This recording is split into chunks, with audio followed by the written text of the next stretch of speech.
And this training of the mind is the most important thing.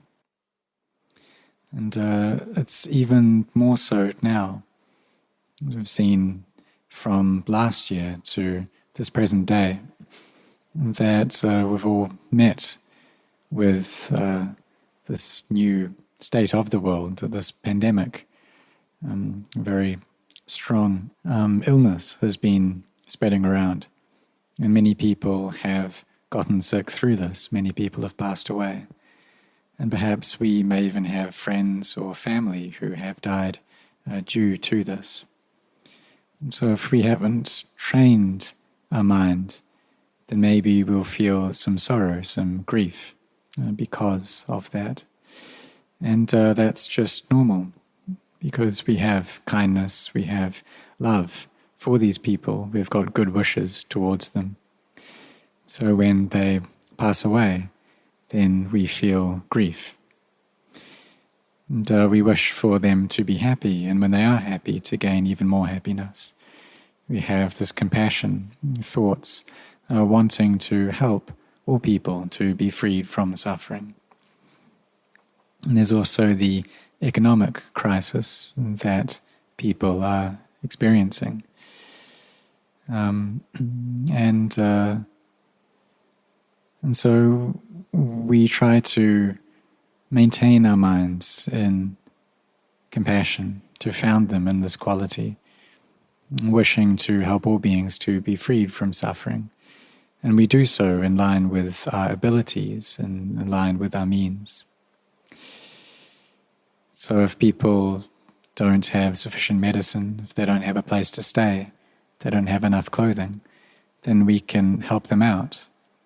And if we're in a state where we can help them, then we do so.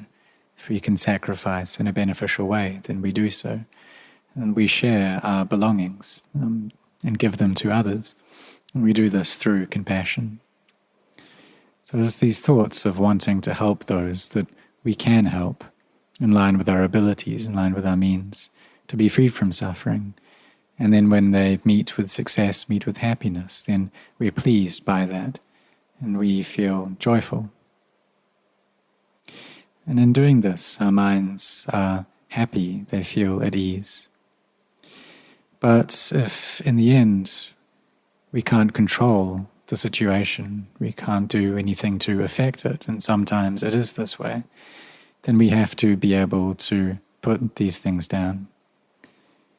That if that's to do with people that we love, then we have to be able to put it down.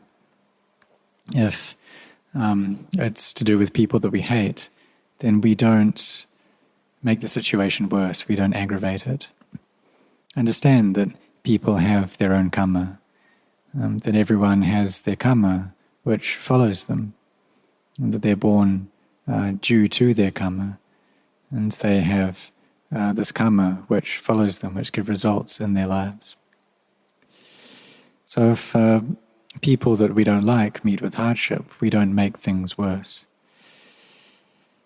And also if we meet with separation for the things that we like, things that we love, such as our wife, our husband, our children, that if we've trained our mind well, then we won't feel suffering over that.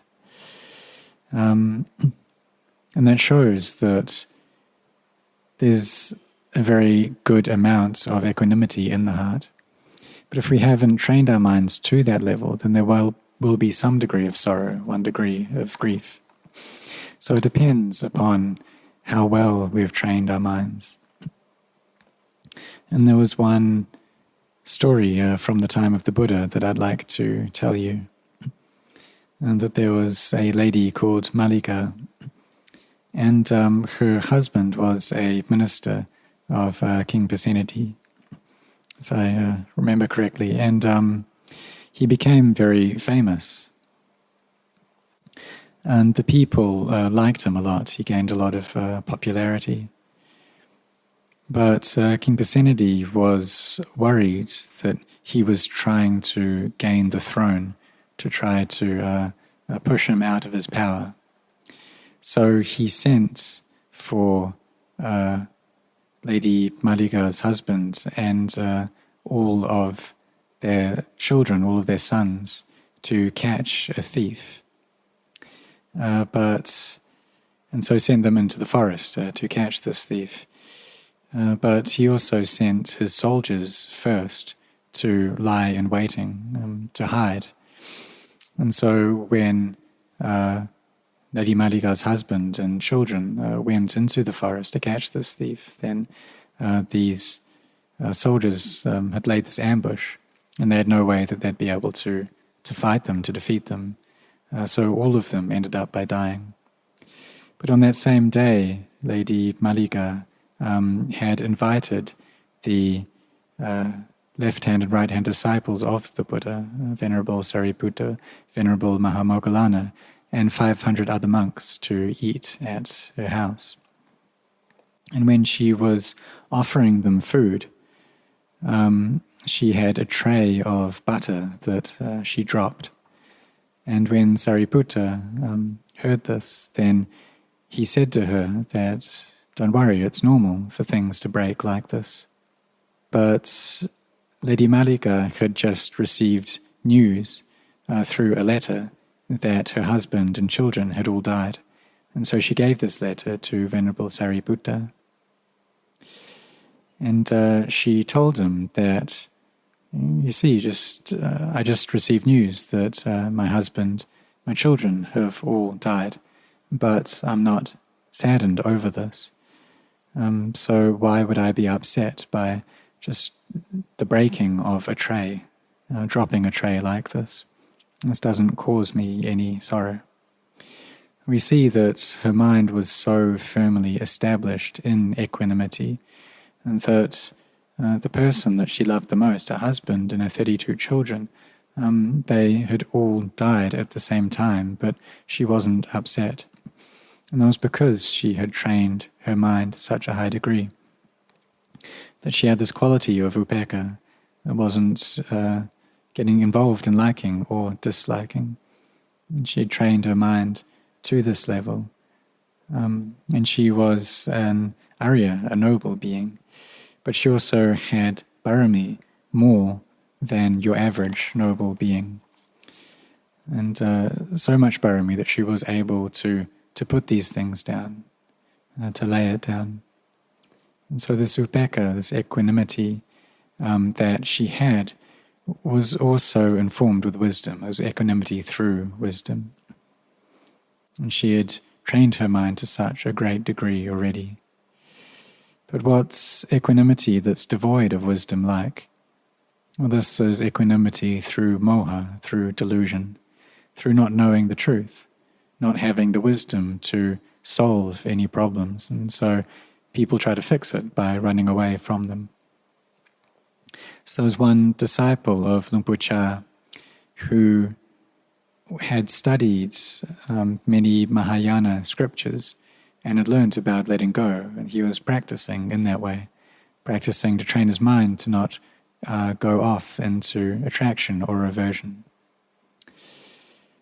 So one day his hut, which had a thatched roof, got damaged. There was a strong wind that blew across the monastery, and it blew away part of his roof. And so when it rained, the rain just came right into his kuti, and it made the floor all wet. So he went to stay in the other side of his hut. And then when Luang Por Chah saw this kuti, he asked whose it was, and this monk responded that it's mine. So Luang Por Chah asked him, "Well, why don't you fix the roof? You've got this nice hut, and it's just going to get damaged and broken."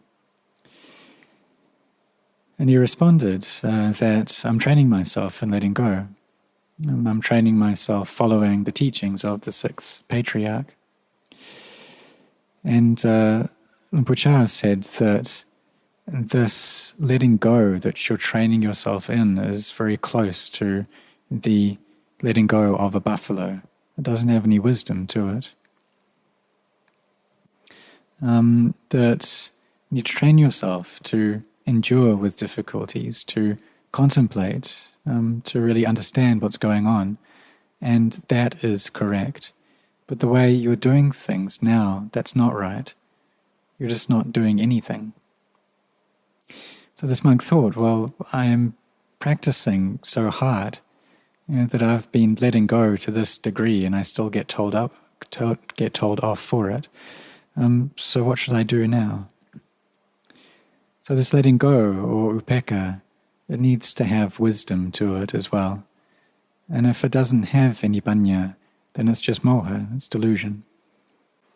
So we need to be cautious, we need to be restrained as well. Both when we're in the monastery or wherever we go, we need to keep our restraint. We need to help each other out. If we see something that has gone wrong, that isn't correct, then we can tell our teacher, and he can try to solve the problem. And so recently in the monastery, many water pipes have broken, but we should all help each other out in this. We shouldn't just leave it to one monk to fix. Just the monk who has the duty to do that, we shouldn't let him do all the work. But we need to keep our eyes open as well, to be looking around, and seeing, is there anything that's broken, and helping each other out in this way. We don't, all the monks should help out to take care of the monastery like this, not just leave it to one monk, not just see things and let go of it. And if we do that, if we just see stuff and let go in this way, and everyone does this, it's just the letting go of delusion. It doesn't bring any benefit for the community. So we must lend a helping hand. And like if our huts are broken or if there's something that's wrong with them, we should try to fix it. We don't just abandon it. And it's not the case that when we live together like this, then we need to help each other out. We can't just abandon things. We can't just leave things be.